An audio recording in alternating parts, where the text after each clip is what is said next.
तुम्ही जर धुरंधर the revenge म्हणजे धुरंधरचा पार्ट 2 बघितला असेल तर तुम्हाला आतापर्यंत कळलंच असेल की बडे साहब कोण आहे. पण चित्रपट बघितल्यानंतर प्रत्येकाला एक शॉक बसला असेल की दाऊद इब्राहिम जिवंत आहे आणि तो या परिस्थितीमध्ये आहे. आणि तो जर जेव्हा ह्या चित्रपटामधल्या काही सीन्स दाखवले तेव्हा त्या परिस्थितीत होता, तर आतापर्यंत तो कदाचित मेला असावा. कारण अनेक वेळा न्यूज चॅनल्सवरती, यूट्यूबवर, इंस्टाग्रामवर आपण अशा प्रकारचे व्हिडिओ बघितले ज्यामध्ये असा प्रश्न विचारला जातोय की दाऊद जिवंत आहे की मेलाय. आणि जर दाऊद जिवंत आहे तर तो मग कोणत्या परिस्थितीमध्ये आहे. चित्रपटात दाऊदची जी अवस्था दाखवलेली आहे ती खरी आहे की खोटी आहे. दाऊद इब्राहिम मग आहे तरी नेमका कुठे, पाकिस्तानमध्ये की आणखी कुठं, भारताच्या सुरक्षा यंत्रणांना हे माहिती आहे का. आतापर्यंत या सगळ्या अवेलेबल जे सोर्सेस आहेत पब्लिक डोमेनमध्ये त्यामधून जो डेटा आपल्यापर्यंत मिळतोय त्याच्या आधारावर आम्ही तुम्हाला आजच्या या व्हिडिओमध्ये सांगणार आहोत की दाऊद इब्राहिम नेमका आहे तरी कुठे आणि तो कोणत्या परिस्थितीत आहे, तो जिवंत आहे की मेलाय, हे सगळं बघूया. मी आहे रणजित यादव आणि तुम्ही पाहताय द मराठी बाणा. आता इथं दाऊद इब्राहिमच्या बॅक स्टोरीमध्ये जाण्यात जास्त अर्थ नाही, पण तुम्हाला एवढं सांगतो की दाऊद इब्राहिम कासकर हा मुंबईतला एक गुंड होता, गँगस्टर होता आणि 1986च्या आसपास जेव्हा मुंबई पोलिसांनी मोठ्या प्रमाणावर एन्काउंटर्सला सुरुवात केलेली होती तेव्हा अनेक गुंडांच्या हत्या व्हायला सुरुवात झालेली होती. त्यावेळी दाऊद इब्राहिम दुबईला निघून गेला. 1986 ते 1993 पर्यंत 7 वर्ष तो दुबईमध्ये राहिला. 1993ला मुंबईमध्ये जे सिरियल बॉम्ब ब्लास्ट झाले ते दाऊद इब्राहिमनं घडवून आणलेले होते. हे भारत सरकारनं सातत्याने दुबई सरकारला पटवून दिलं. त्यावेळी दुबई सरकार दाऊदला पकडून भारताच्या ताब्यात देईल अशी शक्यता निर्माण झाली, म्हणून दाऊदनं दुबई सोडली आणि तो पाकिस्तानमध्ये जाऊन राहिला.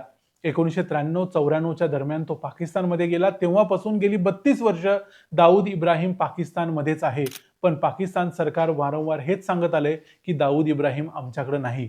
पण तरी देखील भारत सरकारला आतापर्यंत माहिती आहे की भारताच्या research and analysis wing, intelligence bureau, जगभरातल्या इतर सिक्रेट सर्व्हिस एजन्सीज जसं की CIA या सर्वांना माहिती आहे की दाऊद इब्राहिम पाकिस्तानमध्येच आहे. भारतानं अनेक वेळा तसा क्लेम सुद्धा केलाय. पण दाऊद इब्राहिमचे आपण जे काही फोटो बघितलेत आतापर्यंत किंवा इंटरनेटवर जे सगळे दिसतात हे सगळे फोटो त्याचे भारतात असतानाचे किंवा दुबईत असतानाचे फोटो आहेत. मागच्या 32 वर्षात जेव्हापासून दाऊद पाकिस्तानमध्ये राहतोय तेव्हापासूनचा दाऊदचा एकही फोटो कुणीही बघितलेला नाही. एवढं त्याचं लाईफ सिक्रेट आहे. अगदी 2005 मध्ये पाकिस्तानचा क्रिकेटर जावेद मियांदाद याच्या मुलाबरोबर दाऊदच्या मुलीचं लग्न झालं, पण यावेळीचा लग्नातला फोटो सुद्धा आजपर्यंत कुणीही बघितला नाही. पण पहिल्यांदा आपण बघूया दाऊद खरोखर पाकिस्तानात आहे याचा काही पुरावा आहे का. नंतर मग बघूया की तो जिवंत आहे की मेलाय. तर 2003 साली युनायटेड नेशन्स सिक्युरिटी काउन्सिलनं तालिबान आणि अल कायदा या दहशतवादी संघटनांशी संबंधित असणाऱ्या दहशतवाद्यांची एक लिस्ट काढली होती. या लिस्टमध्ये दाऊद इब्राहिमचा समावेश केलेला होता. या लिस्टमध्ये दाऊद इब्राहिमचं नाव तर होतंच, त्याच्याशिवाय दाऊद इब्राहिमचे 3 पत्ते UNSC न दिलेले होते. यामध्ये पहिला पत्ता होता व्हाईट हाऊस, सौदी मशिदीजवळ, क्लिफ्टन, कराची. हाच पत्ता चित्रपटामध्ये देखील दाखवलेला आहे, तो तुम्ही बघितला असेल. क्लिफ्टन हा कराचीमधला एक अत्यंत पॉश एरिया आहे. तिथं कराचीमधले आणि पाकिस्तानमधले सर्वात श्रीमंत लोक राहतात. दुसरा पत्ता होता house number 37, 30th street, defence housing area, Karachi. आणि तिसरा पत्ता होता नूराबादच्या टेकड्यांमधला एक बंगला ज्याचं नाव स्पेसिफाय केलेलं नव्हतं, पण तो देखील कराचीमध्येच आहे. पण पाकिस्तान ही गोष्ट कधीच मान्य करत नव्हता. पण पाकिस्तानला एकदा ही गोष्ट मान्य करावी लागली. त्याचं कारण असं झालं की पाकिस्तानला सारखी सारखी कर्ज घ्यावी लागतात, सगळ्यांच्याकडे हात पसरावी लागतं आणि त्यासाठी FATF म्हणजे फायनान्शियल ॲक्शन टास्क फोर्स ही संस्था जगभरातल्या देशांना त्या देशामध्ये ज्या मनी लॉन्ड्रिंगच्या केसेस किंवा दहशतवाद्यांना फंडिंगच्या गोष्टी होतात त्याच्याबद्दल अभ्यास करून एक लिस्ट काढते आणि त्याप्रमाणे त्या देशांना त्या कलरच्या लिस्टमध्ये टाकते. जे देश ग्रे किंवा ब्लॅक लिस्टमध्ये जातात त्यांना जगात कोणीही कर्ज देत नाही किंवा कुठलीही इन्व्हेस्टमेंट, फॉरेन इन्व्हेस्टमेंट त्या देशात होत नाही. यात ब्लॅक लिस्टमध्ये जाण्यापासून वाचण्यासाठी 2020 मध्ये पाकिस्ताननं आपल्याकडे असलेल्या 88 दहशतवाद्यांची एक लिस्ट जाहीर केली होती. या लिस्टमध्ये दाऊद इब्राहिमचं नाव होतं आणि त्याचा कराची क्लिफ्टन मधला व्हाईट हाऊसचा पत्ता देखील होता. म्हणजे 1993 पासून पाकिस्तानमध्ये दाऊद इब्राहिम राहत होता.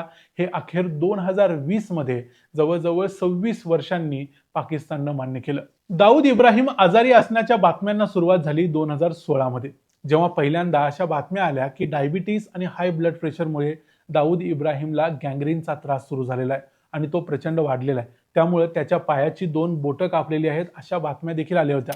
कराचीमधल्या लियाकत नॅशनल हॉस्पिटल आणि कंबाईंड मिलिटरी हॉस्पिटलचे अनेक डॉक्टर्स क्लिफ्टन हाऊसच्या बाहेर अनेक वेळा स्पॉट केले गेले होते. दाऊदची सुरक्षा ही पूर्णपणे ISIच्या ताब्यात असते. पाकिस्तानची ही सिक्रेट एजन्सी आहे, ती तुम्हाला माहिती असेलच. त्यामुळे दाऊदला अतिशय सिक्रेटली लाहोर, इस्लामाबाद अशा अनेक शहरांमध्ये, अनेक हॉस्पिटल्समध्ये हलवलं गेलं होतं. पण प्रत्येक वेळी त्याला याची काळजी घेतली गेली की कुठल्याही सिव्हिलियन हॉस्पिटलमध्ये न हलवता त्याला आर्मी हॉस्पिटलमध्ये ठेवलं गेलं. पण याचं कोणतंही पेपरवर्क किंवा कोणताही डेटा ठेवला जात नाही, कारण या सगळ्या गोष्टी अत्यंत सिक्रेटली ISI करत असते. डिसेंबर 2023 मध्ये पुन्हा एकदा दाऊद इब्राहिमला विषबाधा झाल्याचा म्हणजे पॉइझनिंग झाल्याच्या गोष्टी चर्चेत आल्या. पाकिस्तानमधल्या अनेक न्यूज पेपर्समध्ये, यूट्यूब चॅनल्सनी या गोष्टी कव्हर केल्या होत्या. पण दाऊदचा भाऊ असलेल्या छोटा शकीलनं नंतर एक स्टेटमेंट दिलं आणि सांगितलं की दाऊद इब्राहिमला काहीही झालेलं नाही, तो अगदी ठणठणीत आहे. आता तो व्यवस्थित आहे याचा अर्थ 2 गोष्टी यातून क्लिअर होतात. एक म्हणजे तो पाकिस्तानात आहे आणि दुसरी गोष्ट म्हणजे तो जिवंत आहे. पण त्याला विषबाधा झाली या अफवेमागे नेमकं काय कारण असू शकतं? ज्यांनी धुरंधर चित्रपट आतापर्यंत बघितलाय त्यांना हे वेगळं सांगायची गरज नाही. त्यांना कळलंच असेल की नेमकं काय कारण असेल.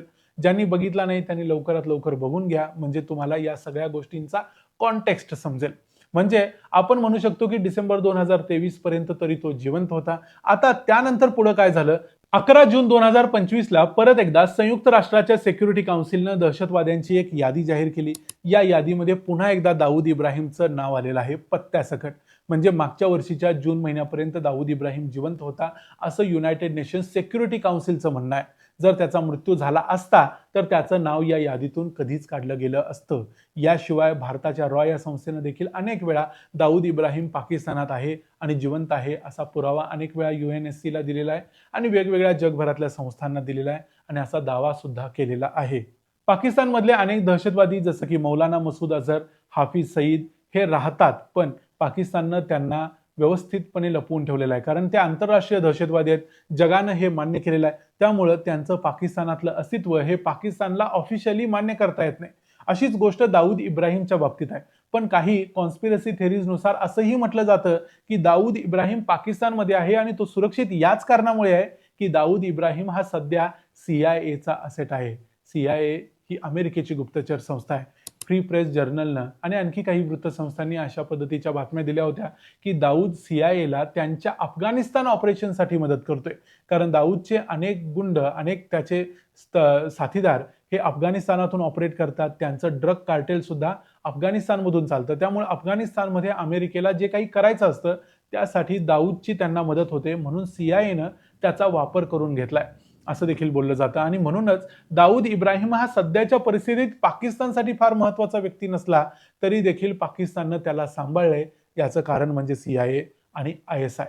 CIAनं दाऊद इब्राहिमला त्याच्या अफगाणिस्तान नेटवर्कसाठी सांभाळलंय, तर ISIनं दाऊदला वापरलंय ते त्याच्या भारतातल्या अजूनही शिल्लक असलेल्या नेटवर्कसाठी. खरं तर आता दाऊद इब्राहिम हा पाकिस्तानमधल्या लोकांच्या दृष्टीनं फार काही महत्वाचा माणूस नाही असं बोललं जातं.